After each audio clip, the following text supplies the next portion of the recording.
ठीक है, लिखो टॉपिक में लिखो ऑप्टिकल आइसोमेरिज्म। देखो हमारा ज्योमेट्रिकल आइसोमेरिज्म जो था वो पिछले क्लास खत्म हो चुका है। तो ज्योमेट्रिकल आइसोमेरिज्म में ऑप्टिकल आइसोमेरिज्म समझने के लिए आपको सिर्फ कुछ चीजों का ध्यान रखना है।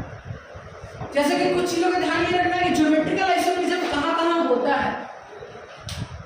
हमने ये बात बताया था कि कहाँ पर होगा। ज्योमेट्रिकल आइसोमेरिज्म के लिए क्या था, different group on same atom, line on the same plane, और क्या है रोटेशन जो होगा वो एक्सेस होगा। ये तीन चीजें अगर हमें याद रहता है तो हम आगे सवाल को बहुत इजीली कर सकते हैं। ठीक है, तो देखिए ऑप्टिकल आइसोमेरिज्म के लिए लिखिएगा chiral center must be sp3 hybridized। chiral center must be sp3 hybridized। सब बताएंगे एक एक करके आराम से। chiral center must be sp3 hybridized। चिराग बोल देना। chiral center must be sp3 hybridized। must be sp3 hybridized।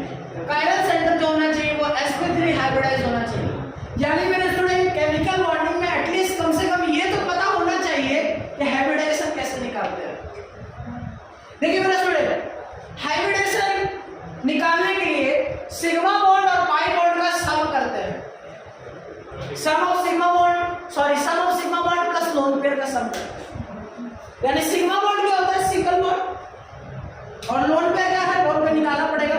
यानी देखिए अगर हम बात करें तो 4 सिग्मा प्लस 0 लोन पेयर हो सकता है, क्योंकि सम 4 आएगा तभी हाइब्रिडाइजेशन sp3 होगा। यानी 4 प्लस 0 हो सकता है, 3 प्लस 1 हो सकता है, 2 प्लस 2 हो सकता है। लेकिन याद रखिएगा मेरे स्टूडेंट कि लोन पेयर वही वाला काउंट होगा जो लोकलाइज्ड होगा, यानी उसमें रेजोनेंस नहीं होना चाहिए। अगर रेजोनेंस होगा तो वो लोकलाइज नहीं होगा। लोकलाइज का मतलब है अपने पोजीशन पर फिक्स होना, यानी वो लोन पेयर जो भी लोन पेयर होगा वो लोकलाइज होना चाहिए। क्या होना चाहिए, लोकलाइज होना चाहिए। और अगर 2 लोन पेयर है और 2 सिग्मा बॉन्ड है तो सम क्या आ जाएगा, sp3। तो ऑप्टिकल एक्टिव यानी ऑप्टिकल आइसोमर होने के लिए सबसे पहला कंडीशन क्या है कि chiral center must be sp3 hybridized।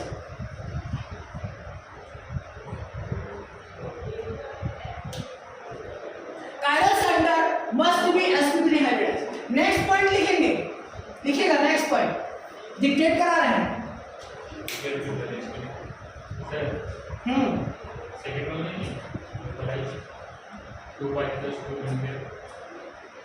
CL/Br/I समझेंगे क्या बोलना चाह रहा था, हो गया ना चलो एग्जाम्पल देखो। हमने वो स्लाइड को बोर्ड पे क्यों लिखा, लाइन बोर्ड पे लिखेंगे तो पूरा लाइन भर जाएगा, तो एग्जाम्पल समझ नहीं आएगा। बोल क्या रहा है कि देखो sp3 हाइब्रिडाइज्ड क्या हुआ, यहां सुनो देखो बोल रहा है कि sp3 हाइब्रिडाइज्ड होगा। वो कब होगा, हमने बताया sp3 हाइब्रिडाइज्ड होने के लिए क्या है, 4 सिग्मा होना चाहिए या सम 4 होना चाहिए। वो बोल रहे हैं कि जो चारों वैलेंसीज होगा उसमें लगा हुआ जो एटम होगा वो डिफरेंट होना चाहिए। यानी कहने का मतलब है कि अगर डिफरेंट होगा तो उसको हम लोग क्या बोलेंगे, उसको हम लोग बोलेंगे कायरल एटम। क्या बोलेंगे, कायरल एटम। क्या बोलेंगे, कायरल एटम। ध्यान से सुनिएगा, कायरल एटम। यानी कहने का मतलब है कि ये C को लेते हैं, इस C को गौर से देखना, इसके साइड में क्या लगा हुआ है, H लगा हुआ है, Cl लगा हुआ है, Br लगा हुआ है और I लगा हुआ है। सबसे पहला कंडीशन चेक करेंगे कि sp3 हाइब्रिडाइज्ड है या नहीं। अगर ये कार्बन है, इसके चारों साइड डिफरेंट डिफरेंट ग्रुप लगा हुआ है तो इसको हम लोग क्या बोलेंगे, ऐसे एटम हम लोग बोलेंगे इसका हाइब्रिडाइजेशन sp3 हो गया, क्योंकि चारों साइड सिग्मा बॉन्ड है। इतना तो आना चाहिए। फिर हम देखेंगे कि इसके इस साइड में लगा हुआ ग्रुप हाइड्रोजन है, इस साइड में लगा हुआ ग्रुप Br है, ऊपर लगा हुआ Cl है और नीचे लगा हुआ I है। चारों लगा हुआ एटम डिफरेंट होगा तो इसको हम लोग क्या बोलेंगे, इसको हम लोग बोलेंगे कायरल एटम। और ये कार्बन होगा तो इसको बोलेंगे कायरल कार्बन। यानी कायरल कार्बन या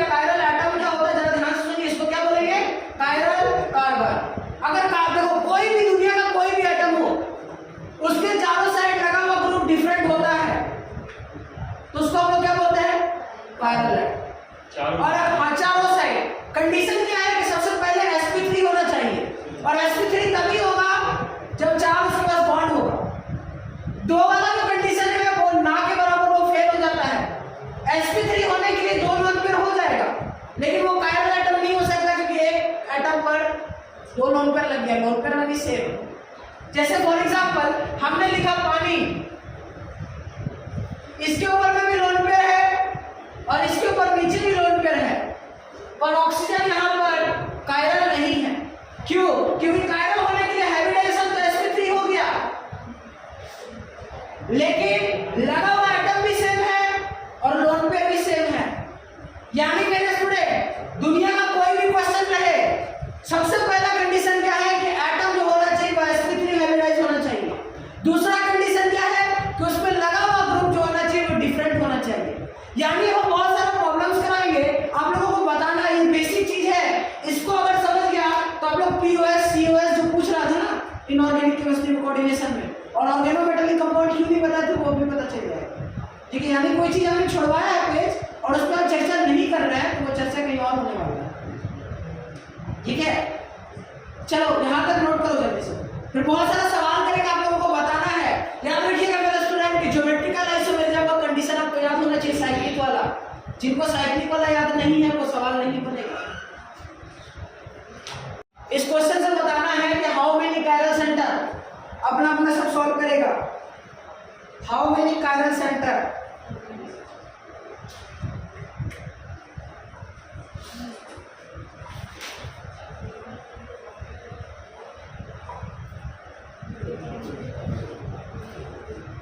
मार्कर लेकर ऑलरेडी बढ़िया मार्कर, एक मिनट दबा के लेकर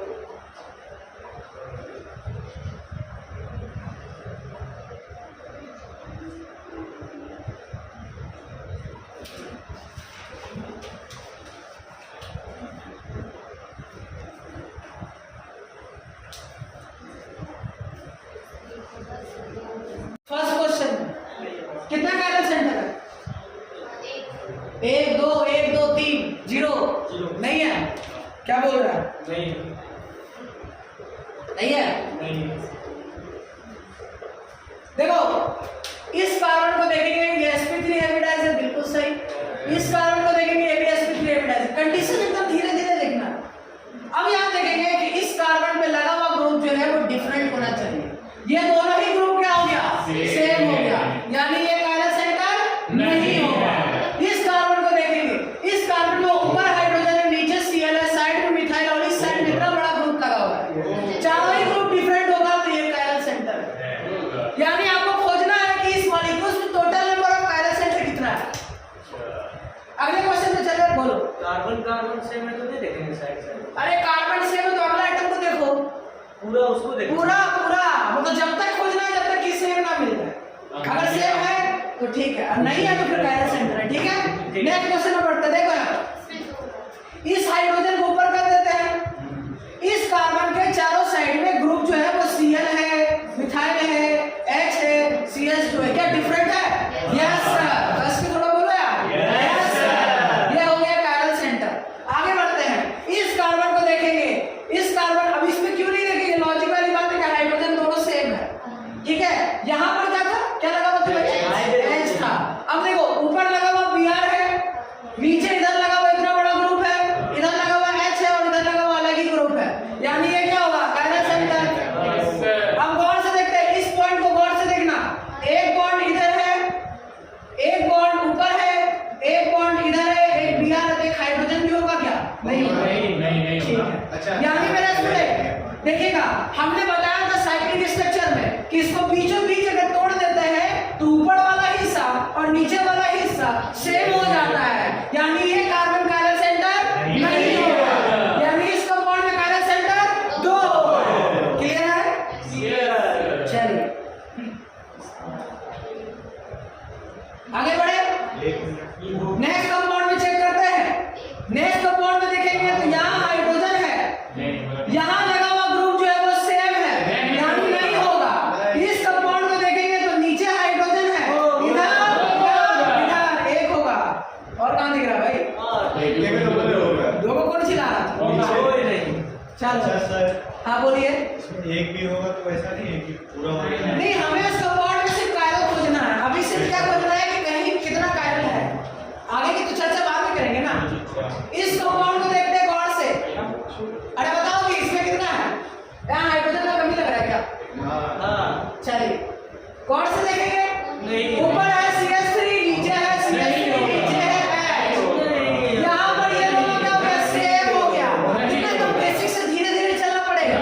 यानी नहीं तो ना किसी को पता है, लॉजिक से बात पता है ना, तो optical active, optical inactive, plane polarized light, जो तुम जितना भी पूछ रहा था कोऑर्डिनेशन का पॉइंट में सब यही बताएंगे। कौन प्लेन ऑफ सिमेट्री कौन नहीं है। यहाँ देखो, ये तो नहीं हुआ, ये तो खेल से बाहर हो गया, ये तो नहीं होगा। देखो कायरल सेंटर को हमेशा स्टार से रिप्रेजेंट करेंगे। ठीक है, यहाँ पर क्या आ जाएगा? C हो जाएगा, ऊपर हो जाएगा H, नीचे हो जाएगा D, यहाँ हो जाएगा C, ऊपर हो जाएगा H, नीचे हो जाएगा D, यहाँ लिखेंगे CH3। तो ये तो लग रहा है क्या? ये भी लग रहा है क्या? यानी दो कायरल सेंटर इसमें। यानी मेरे स्टूडेंट अगर किसी का आइसोटोप भी आ जाएगा तो उसको हम डिफरेंट एटम काउंट करेंगे। डी क्या? डी का मतलब है हाइड्रोजन का आइसोटोप, ड्यूटेरियम। यानी आइसोटोप अगर आ जाता है तो आइसोटोप में भी हम एटम को डिफरेंट काउंट करेंगे। ऐसा नहीं कि सर ये हाइड्रोजन का आइसोटोप तो सेम ही एटम हुआ, ऐसा नहीं है। अगर आइसोटोप आता है तो एटम भी डिफरेंट हो जाएगा। क्लियर है? तो नोट करिएगा। इसके बाद डी ब्लॉक पढ़ाएंगे। चलो D and F. Saturday Sunday Monday. ठीक है, चलो आगे बढ़ते हैं। क्वेश्चन लिखिएगा, find the total number of chiral centre. Question number 1, find the total number of chiral centre generated. क्या? Find the total number of chiral centre generated.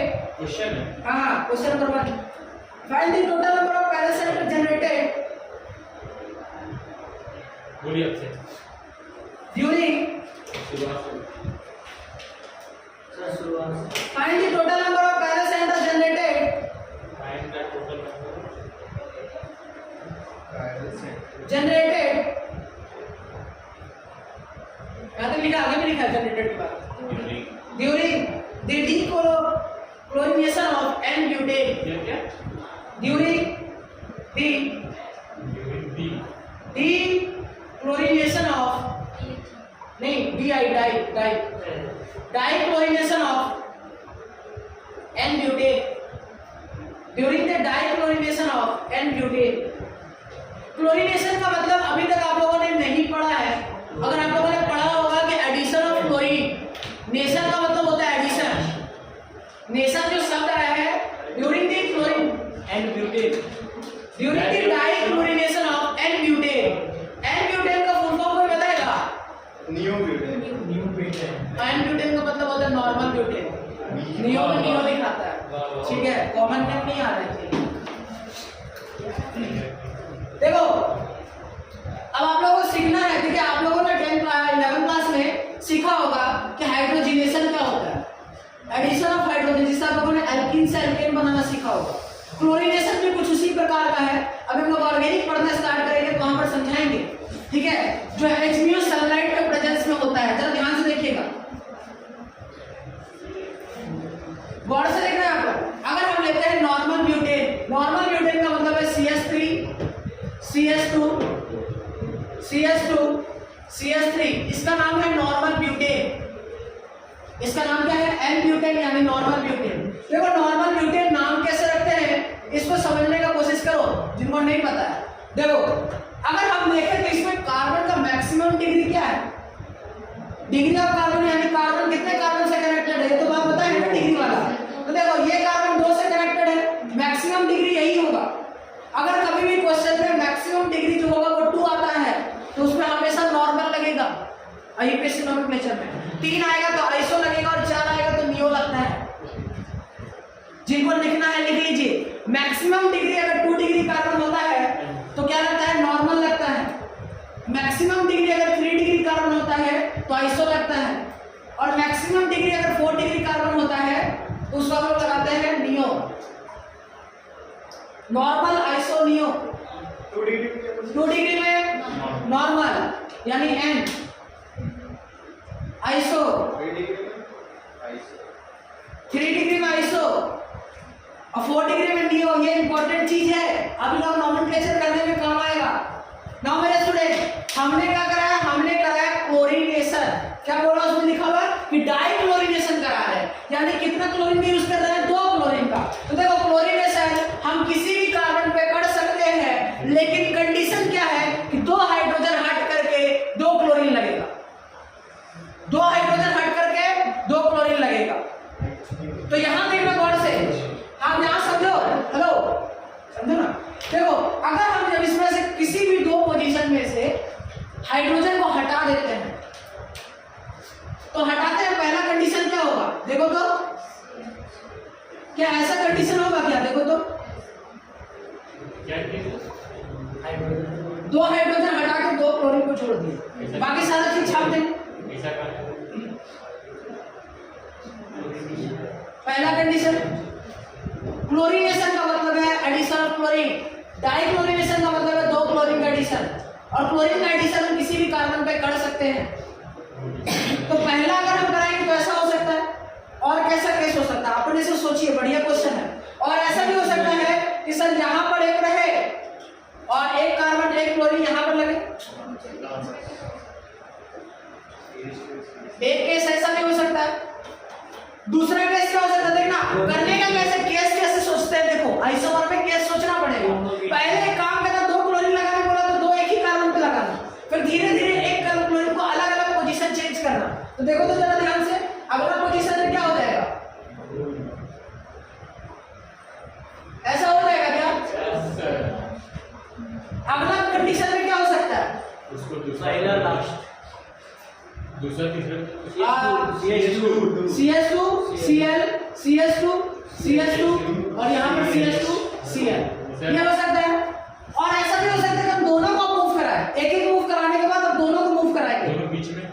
लेकिन जब दोनों मूव कराएंगे तो तुम लोग गौर से देखो, अगर हम दोनों को मूव कराएंगे तो Cl यहाँ पर लगाओ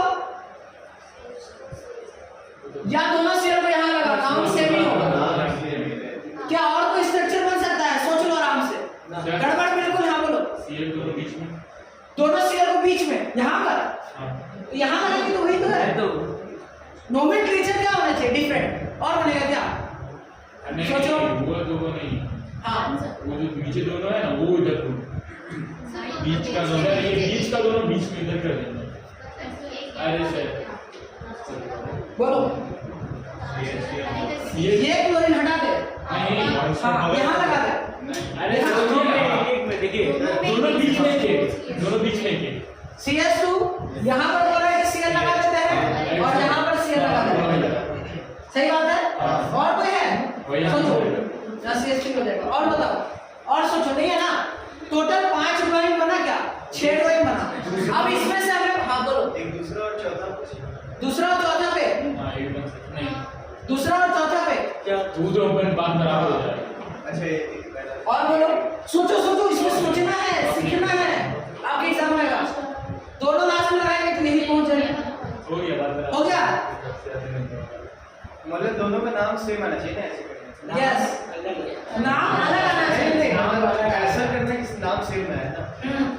अब इनको बताना है कि इसमें से कौन कौन कायरल सेंटर, कितना कायरल सेंटर है, और नहीं बनेगा तो कायरल सेंटर कितना होगा? जरा देखो तो, क्या ये वाला कायरल सेंटर है? ये नहीं है, ये तो इसमें, और तो इसमें होगा नहीं, एक खेल से बाहर। ठीक है, इसमें देखो ये भी नहीं होगा। ठीक है, इसमें होगा क्या? नहीं होगा।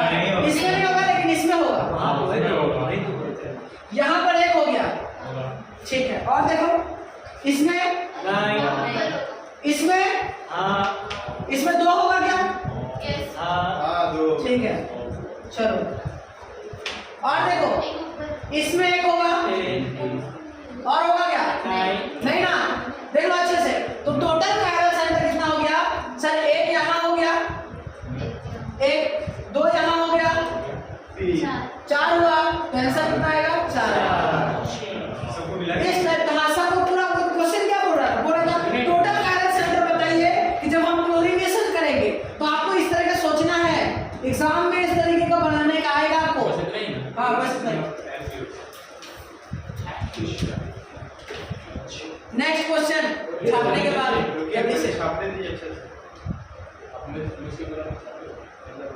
नेक्स्ट क्वेश्चन लिखिएगा फाइंड टोटल कायरल सेंटर रुकिए find total chiral centre question लिखो जल्दी से फाइंड टोटल कायरल सेंटर देर से वही निकलो। Find total chiral centre in cyclic isomer of C5H10 find total chiral centre in cyclic isomer of C5H10 find total chiral centre of in cyclic isomer of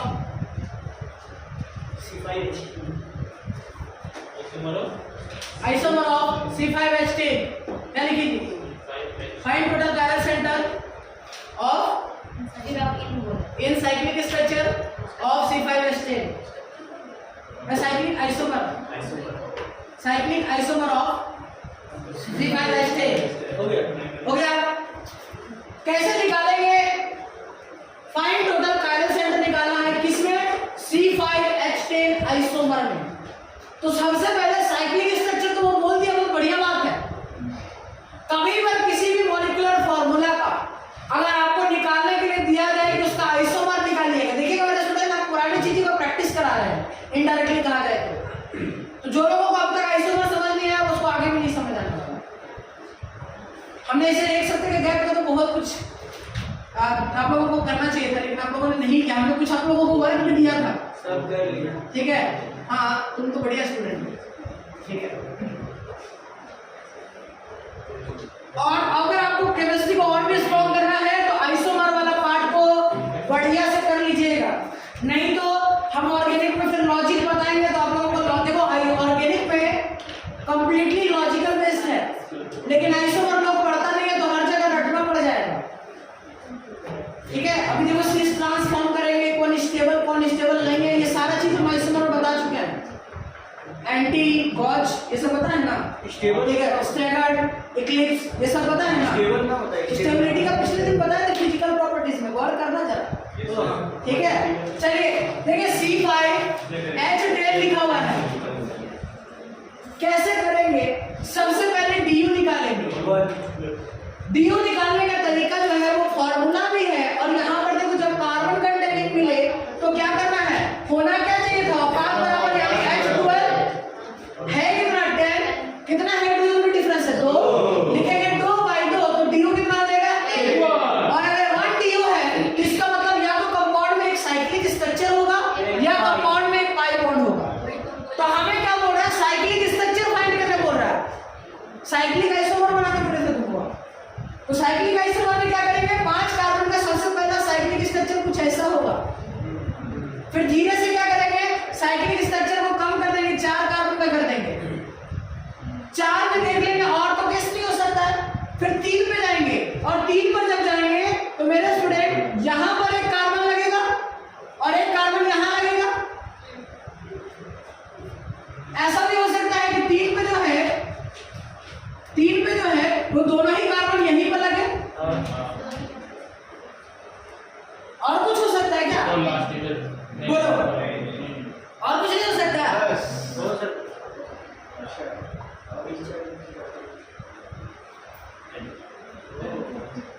ये भी हो सकता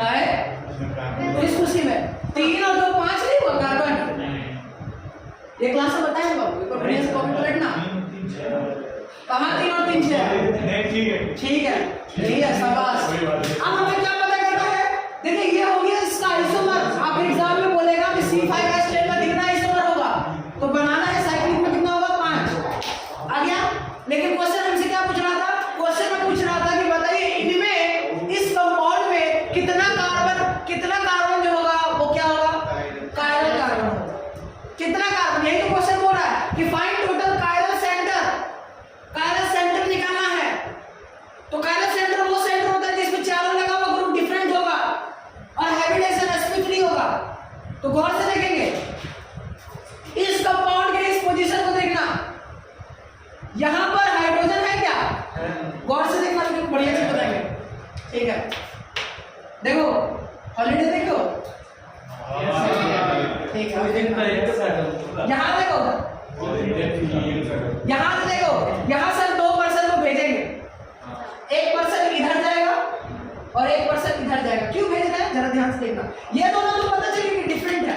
और cycling में पता कैसे करेंगे, देखो इस पर्सन को भेजे तो पहला पर्सन क्या मिला इसको बोलेगा CS2, और इस पर्सन को भेजेगा तो क्या बोलेगा, हमें मिल रहा है CH CS3 CS CS3 CS CS3 ऐसे करेगा, यानी लगा हुआ ग्रुप क्या हो गया, डिफरेंट। तो ये क्या हो गया, कायरल सेंटर। सिमिलरली यहाँ से देखो, यहाँ से जो पोजीशन से 2 आदमी को भेजे, इसको इधर जाने पर और इधर जाने पर क्या क्या मिल रहा है, देखो तो जरा ध्यान से, इधर जाएगा तो मिलेगा CS2 और इधर जाएगा तो मिलेगा कुछ और, यानी ये भी क्या हो गया, कायरल सेंटर। यहाँ एक हाइड्रोजन भी है, यानी इसमें कितना कायरल सेंटर है, 2। अगर ये लॉजिक भी समझ नहीं आ रहा है तो मेरे स्टूडेंट दोनों को साइक्लिक स्ट्रक्चर में क्या बताते हैं, बीचों बीच डिवाइड कर दो। जब कर देंगे बीचों बीच डिवाइड तो क्या ऊपर वाला और नीचे वाला सेम है क्या, नहीं है। तो ये भी लॉजिक समझ सकते हो।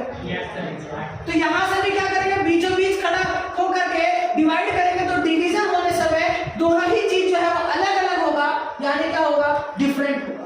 और डिफरेंट होगा तो ये सेंटर कायरल और ये सेंटर कायरल, कोई दिक्कत। अगले क्वेश्चन पे चलो। अब ये देखो, ये वाले कंपाउंड में, ये वाले कंपाउंड में ये कायरल सेंटर तो नहीं होगा। क्यों नहीं होगा, क्योंकि इसमें CS3 और CS3 हमें तो भेजने की जरूरत नहीं है, और भेजते भी ना तो ये भी इधर वाला लगा हुआ ग्रुप और इधर लगा हुआ ग्रुप सेम आ जाता है। सही बात है, चलो इसमें तो कुछ है नहीं। ये भी खेल से बाहर, क्या करा जाए, ये भी नहीं होगा, होगा क्या, ठीक है। अगला देखो, ये वाला देखो गौर से, उसको बीच से काटी है क्या, किसको, सेकंड वाला को, इसको सेकंड वाले को लो काट दो बीच से। तो ये ऊपर लगा हुआ और ये लगा हुआ नीचे, तो सेम ही है ना, काट के देख लो, इधर नहीं है कुछ। इसमें देखो, इसमें भी बीचों बीच काटेंगे तो कहाँ लगा हुआ ग्रुप सेम है, किधर से काटेंगे, अच्छा यहाँ से काट दे, तो यहाँ तो पहले हाइड्रोजन हाइड्रोजन से बर्बाद कर दिया। हाँ इधर से, इसमें इधर से काटेंगे। अच्छा चलो, काटा तो वहां जाएगा ना, देखो तुम यहाँ पर हाइड्रोजन लगाए, यहाँ हाइड्रोजन है, चलो यहाँ से भी काट दिए, डिफरेंट आ गया लेकिन हाइड्रोजन तो सेम आ गया ना। यानी चेक कहाँ करना है, कहाँ पर कटिंग करना है, जहाँ पर कोई लगा हुआ ग्रुप दिख रहा है, वहीं से कटिंग करें। यहाँ पर तो लगा हुआ कोई ग्रुप नहीं था इसलिए कहीं कटिंग नहीं की, हाँ वहीं से कटिंग करें। यस, यानी कितना हो गया, फाइनल आंसर कितना हो गया, 2। देखिएगा, यस। बहुत ढीला डायग्राम है। अरे अभी तो शुरुआत हुआ, अभी देखते जाओ आगे, ठीक है। देखो क्या आइसोमर इसीलिए बेसिक से बता रहे थे भाई उतना दिन से कि देख साइक्लिक आइसोमर निकालते कैसे है। अब जिनको साइक्लिक आइसोमर ही नहीं निकालना तो वो स्टेरिक से ये क्या निकालेगा, सेंटर, कायरल सेंटर क्या निकालेगा, ठीक है। चलो नेक्स्ट क्वेश्चन लिखेंगे, find the total chiral centre, find the total chiral centre present in the compound. ध्यान से सुन लो, find the total chiral centre present in the compound obtain from dichlorination of, obtain from dichlorination of cyclopentane, हाँ pentane. Find the total chiral centre present in the compound obtained from dichlorination of cyclopentane. यानी इस बार किसका chlorination कराना है, cyclopentane का। जरा बताओ तो देखें, इस बार तो बता दोगे यार, इतना क्वेश्चन तो करा दिए। साइक्लोपेंटेन में कितना कायरल सेंटर होगा जब हम डाइक्लोरिनेशन करा देंगे तब। ऑब्टेन का मतलब है क्लोरिनेशन कराने के बाद जो रिजल्ट निकल रहा है उसमें बताना है। तो साइक्लोपेंटेन में क्लोरिनेशन कराओ, अभी बताएं ना कैसे कराते हैं। यस, कराओ कराओ कराओ, जल्दी कराओ इसको। देखिए साइक्लोपेंटेन बोल रहा है, इधर देखना, डाइक्लोरिनेशन ऑफ साइक्लोपेंटेन। और से देखो इधर, सबसे पहले पेंटेन बनाएंगे। डाइक्लोरिनेशन का मतलब है 2 क्लोरीन का एडिशन कराना है। तो यहां पर सबसे पहले हमने क्या बोला कि किसी भी दो एक ही कार्बन पर 2 क्लोरीन लगा दो। बनाने का तरीका सीखो, सीक्वेंस मैच नहीं कर रहा है। सबसे पहले एक कार्बन पर 2 क्लोरीन लगाओ, कभी गड़बड़ नहीं होगा। अब धीरे धीरे एक देखो अगर इधर ध्यान दो ना, यहाँ पर एक क्लोरीन लगाएंगे, दूसरे में क्लोरीन यहाँ लगेगा। ये सब का एक भी नहीं पता सर। अगले बार में क्या हो जाएगा, अगले बार में केस हो जाएगा, इस क्लोरीन को यहाँ रख देंगे, इस क्लोरीन को यहाँ पहुंचा देंगे, और आगे जब हम इसको फिर से खसकाएंगे तो वापस स्ट्रक्चर आने लगेगा। देखो इसको बीचों बीच अगर डिवाइड करके लॉजिक मारोगे तो यहाँ पर और यहाँ पर तो सेम ही आएगा। अब देखो अब इससे ज्यादा स्ट्रक्चर बनेगा नहीं, इसमें तो कायरल सेंटर होगा नहीं क्योंकि लगा हुआ ग्रुप सेम है। आगे बढ़ते हैं। अब देखो इस कार्बन पे क्यों नहीं चेक कर रहे, क्योंकि जिस पर हाइड्रोजन लगा हुआ है, सिर्फ हाइड्रोजन लगा हुआ है। देखो जिस भी कार्बन पे कोई ग्रुप लगा तभी चेक करो, अदरवाइज हाइड्रोजन है तो फिर तो कोई लगा चेक करने की जरूरत नहीं है। यहाँ देखो इस पे एक हाइड्रोजन होगा तो ये कायरल होगा कि नहीं, क्या करना बोले थे, बीचों बीच इसको डिवाइड कर दो, इधर लगा हुआ ग्रुप और इधर लगा हुआ ग्रुप डिफरेंट है, यानी ये होगा और इसके पड़ोस वाला भी होगा, इसमें भी होगा और इसमें भी होगा। उसको ब्रेक कैसे करेंगे? किसको, इसको? अगर इस सेंस में देख रहे हैं, जहां से देख रहे हैं वहां से ब्रेक करो तो ये दोनों डिफरेंट हो गया। अब यहां से देख रहे हैं तो यहां से बीचों बीच ब्रेक करो, ऊपर वाला क्या हो जाएगा और नीचे वाला क्या हो जाएगा, डिफरेंट हो जाएगा। क्लियर है? हो जाओ। यानी मेरे स्टूडेंट यहाँ दो टोटल कितना आ गया, 4, और अब भी नहीं बन रहा तो बेइज्जती है। नेक्स्ट क्वेश्चन लिखिएगा, लिखिएगा आपका क्वेश्चन तो आपने डाइक्लोरिनेशन ऑफ प्रोपेन। हम लोग ऐसे लिखते हैं। If structural isomerism is M, dichlorination of propane. If structural isomerism is M, dichlorination of propane. If structural isomerism is M and chiral center is N, then find the value of M minus N. M minus N. क्या बोला? If total structural isomerism is M.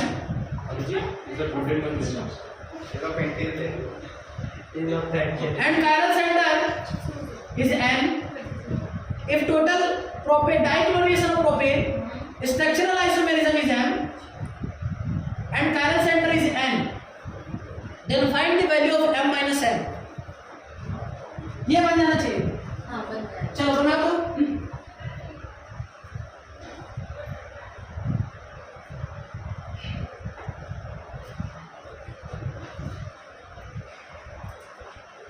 क्या करेंगे, देखो जरा ध्यान से, यहाँ लिखेंगे C, यहाँ लिखेंगे C, यहाँ लिखेंगे C, ये हो गया प्रोपेन। इसका क्लोरीनेशन कराएंगे तो पहला कंडीशन में क्या करेंगे, दोनों पे पहला कंडीशन में स्ट्रक्चर यही बनेगा। दूसरा में क्या करेंगे, एक क्लोरीन को यहाँ शिफ्ट कराएंगे, क्या आ जाएगा CH CH CH3 CH2 यहाँ पर हो जाएगा, नीचे हो जाएगा क्लोरीन, यहाँ हो जाएगा 2 और यहाँ पर हो जाएगा क्लोरीन, है ना। तीसरा में क्या करेंगे, इस क्लोरीन को यहाँ शिफ्ट करेंगे तो CH2 CH2 CH2 यहाँ क्लोरीन और यहाँ क्लोरीन, यही 3 होगा। चौथा में क्या करेंगे कि इस क्लोरीन को अब 2 को शिफ्ट करेंगे। देखो जब एक शिफ्ट हो जाता है तो दूसरा शिफ्ट करेंगे, जब दूसरा शिफ्ट करेंगे यहाँ पर क्या होगा, CH3 C Cl Cl CH3। ये टोटल स्ट्रक्चर, थोड़ा सोचो भाई, थोड़ा सोचो। यहाँ पर 1 हो गया, यहाँ पर 2 हो गया, यहाँ पर 3 हो गया और यहाँ पर 4 हो गया। शिफ्टिंग करा रहे लाइन बाय लाइन तो ये नहीं कभी रिपीट नहीं कर सकता है। और अगर मान लो शिफ्टिंग लाइन बाय लाइन नहीं कराएंगे तो हमें लगेगा कि ये हुआ है कि नहीं हुआ है। तो हमने क्या बोला कि जब भी क्लोरीनेशन कितना भी कराया जाए, डाई कराया जाए, ट्राई कराया जाए, तो हमेशा सबसे पहले एक कार्बन पे लगाओ, एक को शिफ्ट करना स्टार्ट करो। ये प्रोसेस है। अब टोटल स्ट्रक्चर हो गया 4, लेकिन कायरल सेंटर कितना होगा, तो ये कायरल सेंटर नहीं होगा, ये भी ये वाला जो होगा, ये वाला कायरल सेंटर होगा और इसमें कहीं नहीं होगा, इसमें भी कहीं नहीं होगा। यानी क्या हो जाएगा, M minus N, M का वैल्यू आ गया कितना 4 और N का वैल्यू आ गया 1, यानी 4 minus 1 आंसर आ जाएगा 3। चलिए कंडीशन फॉर टॉपिक लिखिएगा, कंडीशन फॉर टॉपिक लिखिएगा, next topic condition for optical activity.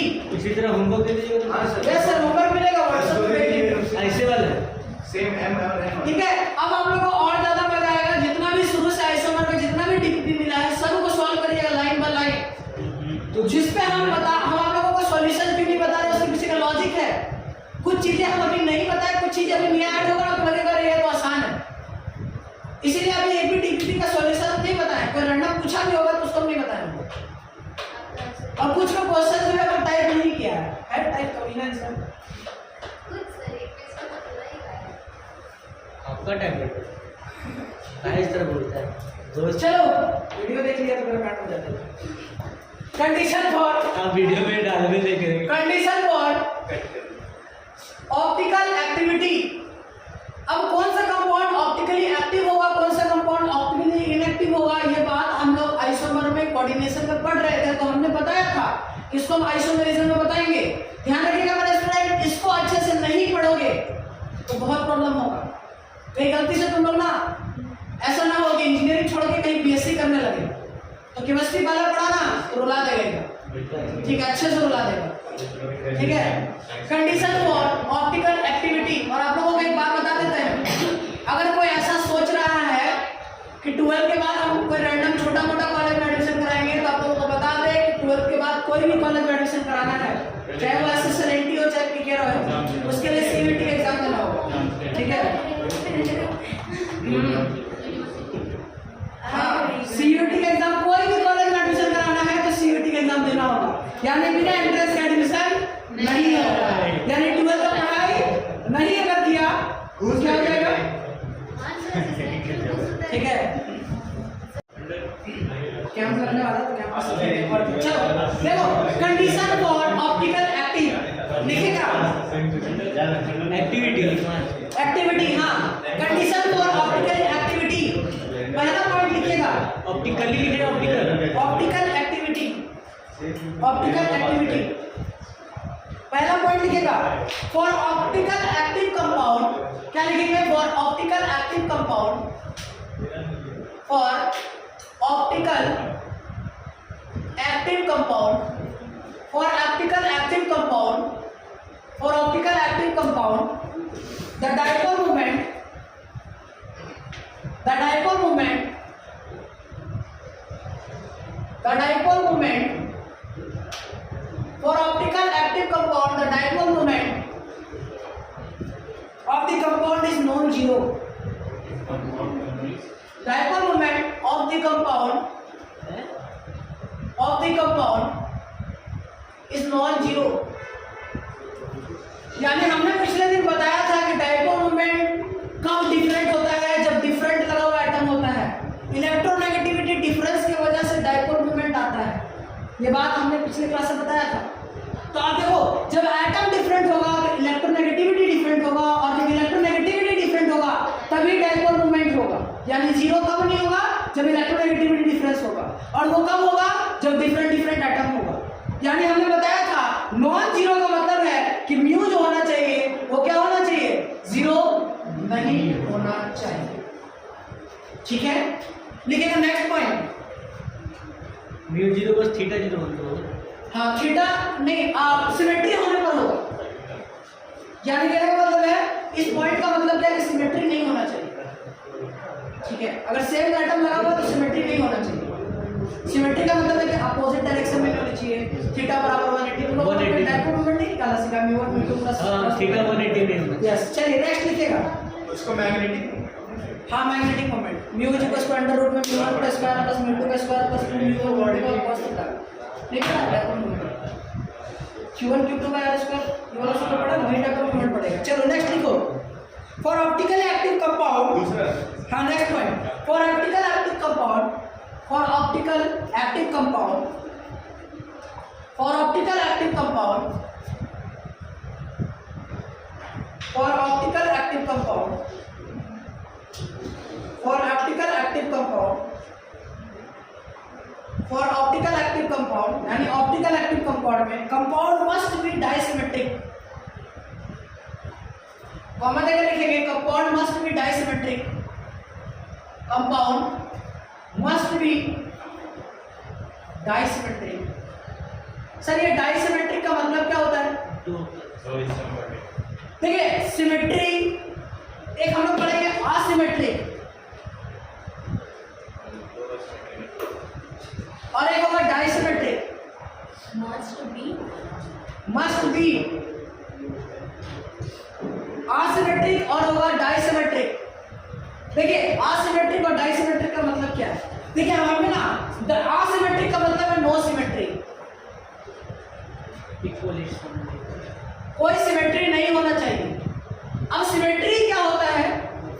Symmetry वो चीज है जो किसी भी कंपाउंड या किसी भी मॉलिक्यूल्स को इक्वल हिस्से में बांटता है। अब हमें जो सिमेट्री पढ़ना है वो कौन कौन सा सिमेट्री है? देखिए डाइसिमेट्रिक का मतलब क्या है? दो को इक्वल नहीं, डाइसिमेट्रिक सिमेट्रिक कौन कौन सा पढ़ना है? सिमेट्रिक कौन कौन सा पढ़ना है? हमें सिमेट्रिक पढ़ना है। पहला है POS, दूसरा है COS, तीसरा है AOS और चौथा है डबल AOS। POS का मतलब होता है प्लेन ऑफ सिमेट्री, COS का मतलब होता है सेंटर ऑफ सिमेट्री, AOS का मतलब होता है angle of symmetry, sorry axis of symmetry, और डबल AOS का मतलब होता है अल्टरनेट एक्सिस ऑफ सिमेट्री। अभी सबके बारे में एक एक करके चर्चा करेंगे कि प्लेन ऑफ सिमेट्री क्या होता है। और पूछ रहे थे ना कि POS COS कब निकाल रहे, क्या पता नहीं चल रहा है, ठीक है, वैसो कुछ कर रहे थे। तो देखो POS का मतलब होता है प्लेन ऑफ सिमेट्री, COS का मतलब होगा सेंटर ऑफ सिमेट्री, AOS का मतलब होगा एक्सिस ऑफ सिमेट्री और डबल AOS का मतलब होगा अल्टरनेट एक्सिस ऑफ सिमेट्री।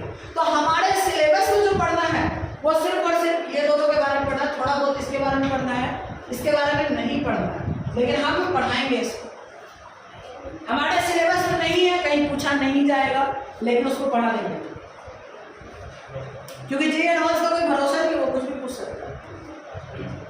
और इस पोर्शन को धीरे धीरे हम लेवल अप कर रहे हैं, हमने बता दिया, ठीक है। तो डाइसिमेट्रिक का मतलब क्या है? देखो एसिमेट्रिक का मतलब है कि कोई भी टाइप का सिमेट्री नहीं होना चाहिए। मतलब कौन कौन सा सिमेट्री नहीं होना चाहिए? ना POS होना चाहिए, ना COS होना चाहिए, ना AOS होना चाहिए, ना डबल AOS होना चाहिए। तो डाइसिमेट्रिक होने के लिए कौन कौन सा सिमेट्री होना चाहिए? तो POS होना नहीं चाहिए, COS नहीं होना चाहिए, डबल AOS नहीं होना चाहिए। लेकिन अगर AOS हो जाता है, ध्यान से सुनिए, हमारे पास चार सिमेट्री, कौन कौन सा? POS, COS, AOS और डबल AOS। हम सबके बारे में बताएंगे, plane of symmetry, centre of symmetry, axis of symmetry, alternate axis of symmetry. तो देखिए इन तीनों का नहीं होना और इसका सिर्फ होना डाइसिमेट्रिक कहलाएगा। किसका होना? डबल AOS का होना, वो पढ़ना ही नहीं, उसके बारे में बताना पड़ेगा ना, ठीक है, जो होगा। और देखो एसिमेट्रिक में क्या है? एसिमेट्रिक में ना POS होगा, ना COS होगा, ना AOS होगा और ना डबल AOS होगा। इन चारों में से कोई भी सिमेट्री नहीं होता है। तो देखो इन चारों में से कोई भी सिमेट्री नहीं होगा, यानी क्वेश्चन में हम इनडायरेक्टली बोले तो सिर्फ हमको डबल OS चेक करना है। अब वो कैसे चेक होगा? तो देखो सिमेट्रिक और एसिमेट्रिक, डाइसिमेट्रिक जो है, एसिमेट्रिक और डाइसिमेट्रिक, इसको हम चर्चा करेंगे। तो नेक्स्ट पॉइंट में एक इंपॉर्टेंट पॉइंट लिखिएगा स्टार मार्क दे करके, पहले हाँ इसको लिख लीजिएगा, इसको छापने का टाइम देंगे, इंपॉर्टेंट पॉइंट लिखिए ना। इफ अ कंपाउंड है नोट डाल के, हाँ नोट स्टार लगाइएगा, 3-4 स्टार लगा लीजिएगा। तीसरा पॉइंट या नोट डाल दे। नहीं इसके ये तीसरा यहाँ पर पॉइंट नोट स्टार लगाइएगा, स्टार पॉइंट नहीं, वो लिखने के बाद लिखना है। हाँ पॉइंट सिर्फ यही था इसमें, देखिएगा इफ अ कंपाउंड है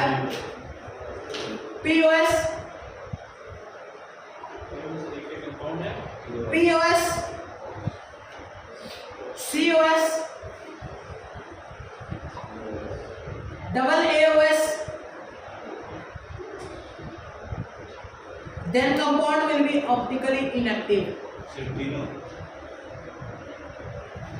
POS,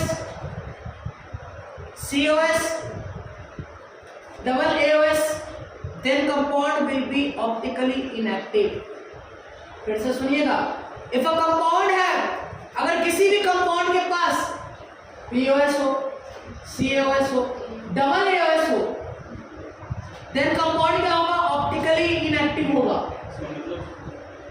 अभी बताएंगे ऑप्टिकली इनएक्टिव, ऑप्टिकली इनएक्टिव क्या है? प्लेन पोलराइज्ड लाइट को रोटेट करेगा। अभी तुम लोग PPL वगैरह पढ़ा होगा, ठीक है, पीपीएल को रोटेट करता है, पीपीएल को रोटेट एंटी क्लॉकवाइज करेगा, डेक्स्ट्रो रोटेटरी, लेवो रोटेटरी, सब पता है, ठीक है, ध्यान देना, थोड़ा रुको। इफ अ कंपाउंड है, नेक्स्ट पॉइंट में लिखिए, स्टार्ट लेकर पॉइंट ए नोट का दूसरा, हाँ नोट का पॉइंट का दूसरा। इफ अ कंपाउंड है AOS, AOS, हाँ AOS यानी axis of symmetry, then compound में बी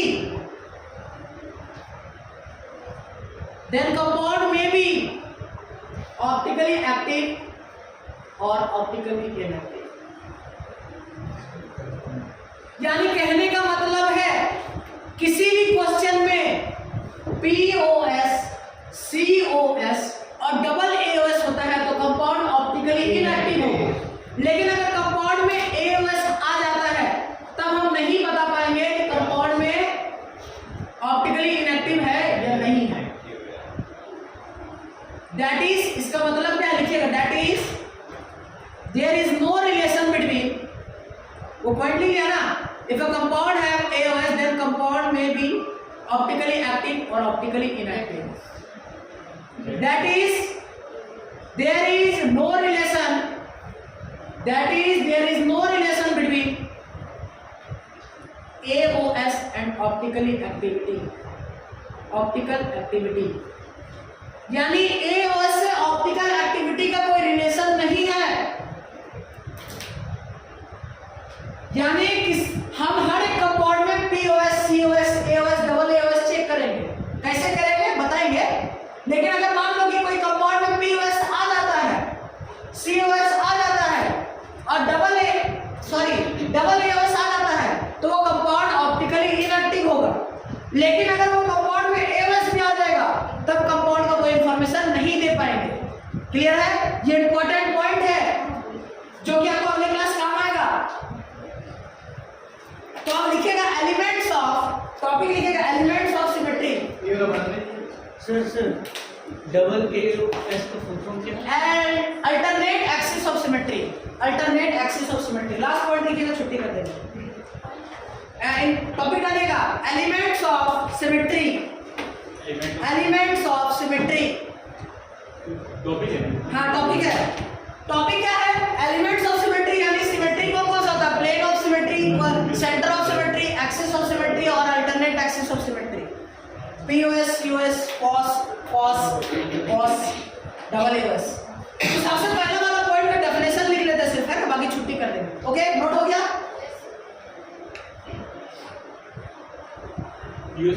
यहाँ साइड में डेफिनेशन लिखा दे। सबका एक एक करते। हाँ सबका एक एक, सबको समझना पड़ेगा ना। अभी तो कुछ समझ में नहीं आया कि प्लेन ऑफ सिमेट्री होता है क्या, अभी तो पूरा डिफाइन करेंगे। कैसे प्लेन ऑफ सिमेट्री होगा, कैसे कट करेंगे, स्लाइस कट करेंगे, ब्रेड कट करेंगे, जब ए को कट करेंगे वो का ऑपर्चुनिटी डेफिनेशन लिखेंगे। फिर डेफिनेशन लिखेगा जोड़ double AOS alternate axis of symmetry. लिखिएगा प्लेन ऑफ सिमेट्री, पहला पॉइंट। एलिमेंट्स ऑफ सिमेट्री में सबसे पहला लिखिएगा plane of symmetry, plane of symmetry, plane of symmetry जिसको हम लोग बोलते हैं P.O.S. लिखिएगा पहला पॉइंट में डेफिनेशन में, it is an imaginary, it is an imaginary, it is imaginary. I hope imaginary का स्पेलिंग सही हो। बताओ spelling. MA IMA image GI NRY imaginary लिखेगा। It is an imaginary plane, it is an imaginary plane. क्या है ये? Imaginary plane है जिसे हमें विजुअलाइज करना होगा। Which bisect the molecules, it is an imaginary plane which bisect the molecules, which bisect the molecules. It is an imaginary plane which bisect the molecules, which bisect the molecules into, या bisect the molecules के बाद such that it bisect the molecules such that is हाँ that is लिख सकते हो, कोई दिक्कत, अपने से करेक्शन भी कर सकते हो। दैट इज सच दैट या दैट इज क्या लिख लिया? Upper part will be the mirror image of lower part. Such that upper part such that upper part will be the mirror image of lower part, such that upper part will be the mirror image of lower part, such that upper part will be the mirror। देखो molecules को कुछ इस प्रकार काटो, ये एक ऐसा plane है जिस प्लेन को जो कि क्या करेगा, मॉलिक्यूल्स को कुछ इस तरह काटेगा, इस तरह बांटेगा, जिसमें अपर पार्ट जो होगा वो मिरर इमेज होगा लोअर पार्ट। जैसे फॉर एग्जांपल हमने अगर ये कॉपी लिया, देखना जरा ध्यान से, हमने ये कॉपी लिया, ये हमारा कॉपी है, इसको अगर हम बीचों बीच काटेंगे तो ऊपर वाला हिस्सा और नीचे वाला हिस्सा जो होगा वो बराबर होगा। इसको हम लोग क्या बोलेंगे, जो बीच से कट जाएगा। कुछ इस प्रकार काटिए, इस तरह का इमेजिनरी सिमेट्री है जिसमें ऊपर पार्ट और नीचे पार्ट जो होगा वो सेम होगा। तो इस टाइप ऑफ सिमेट्री को क्या बोलते हैं, प्लेन ऑफ सिमेट्री। क्लियर है? सो स्टूडेंट आज लोग इतना ही रट लेते हैं, अगले क्लास में इसके आगे चर्चा करेंगे और अगले क्लास को भी मिस नहीं करना, क्योंकि वो चारों